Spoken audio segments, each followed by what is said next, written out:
नाज़रीन आगे बढ़ें और आपको बताएं कि कतर के वज़ीर-ए-आज़म का सदर ट्रंप मनसूबे के कई नुकात की वजाहत पर ज़ोर। शेख मोहम्मद बिन अब्दुर्रहमान कहते हैं कि इसराइली अफवाज के इनखला पर मजीद बातचीत होनी चाहिए। ट्रंप का मनसूबा जंग ख़त्म करने के बुनियादी मकसद को हासिल करता है।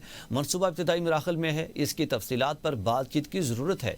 गजा में फ़लस्तीन की नई इंतज़ामिया पर अमरीका के साथ बातचीत की जाएगी, इसका इसराइल से कोई ताल्लुक नहीं है।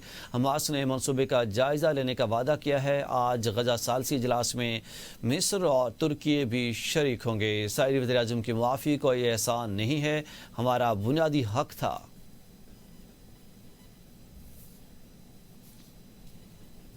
नाज़रीन, हमास ने ट्रंप के 20 निकाती गजा अमन प्लान में तरमीम का मुतालबा कर दिया है। हमास की क़यादत का कहना है कि गजा अमन मनसूबे में गैर मुसल्लह होने की शिक में तरमीम की जाए। फ़लस्तीनी ज़राए के मुताबिक हमास कुछ शिकों में तरमीम करना चाहती है। हमास इसराइल के मुकम्मल इनखला और रहनुमाओं के फ़लस्तीन के अंदर या बाहर कत्ल न किए जाने की बैनुल-अक़वामी ज़मानतें चाहती है।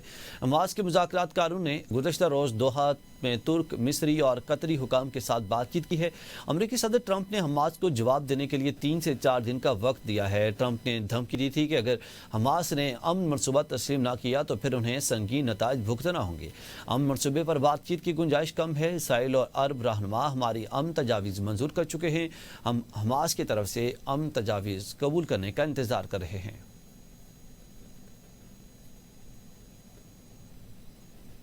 अमरीकी सदर डोनाल्ड ट्रंप ने गजा जंग के खात्मे के लिए 20 निकाती अमन मनसूबा कुल मराहल से गुजर कर पेश किया।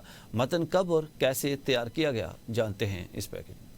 दोहा हमले के बाद कतर ने अक़वाम मुत्तहिदा की जनरल असम्बली से कबल न्यूयॉर्क में इजलास की तजवीज़ दी, जिसमें ट्रंप और 8 अरब और मुस्लिम ममालिक के रहनुमाओं ने शिरकत की। इजलास में रहनुमाओं ने इसराइल पर सख्त तनकीद की। ट्रंप ने अमन के लिए अज़्म का इज़हार करते हुए अपने मुशीर स्टीव विटकॉफ को अमन मनसूबा पेश करने की हिदायत दी। अमरीकी टीम ने अरब ममालिक के साथ मुशावरत के बाद मनसूबे के इब्तदाई मतन पर इत्तफाक किया, जिसे बाद में इसराइली वज़ीर-ए-आज़म नेतन्याहू को पेश किया गया। ताहम कई नुकात पर इख्तिलाफात बरकरार रहे। ज़राए के मुताबिक हफ्ते के दौरान ट्रंप और नेतन्याहू के दरमियान 5 टेलीफोनिक राब्ते हुए, जिसमें ट्रंप ने वाज़ेह पैगाम दिया, या मनसूबा कबूल करो या हम पीछे हट जाएंगे। अमरीकी हुकाम के मुताबिक ट्रंप ने इसराइल की सिक्योरिटी खदशात पर लचक दिखाई, मगर दाखिली सियासत से मुतालिक तरामीम मुस्तरद कर दी। उन्होंने नेतन्याहू को यकीन दिलाया अगर हमास ने मनसूबा रद्द किया तो अमरीका इसराइल को मुकम्मल हिमायत देगा। अमरीकी सदर के कहने पर नेतन्याहू ने कतर से माफी मांग ली। अरब ममालिक नए मुसवदे में गजा से इनखला समेत इसराइल की तरमीम पर बरहम हो गए। ट्रंप हुकूमत ने कतर के इख्तिलाफात के बावजूद मनसूबा जारी कर दिया। हुकाम के मुताबिक कतर, मिस्र और तुर्की के इस मनसूबे की मंजूरी के लिए कलीदी किरदार अदा करेंगे। अमरीकी हुकाम को उम्मीद है कि हमास मुस्बत रद्द-ए-अमल देगा, ताहम कुछ तहफ़्फ़ुज़ात बरकरार रह सकते हैं।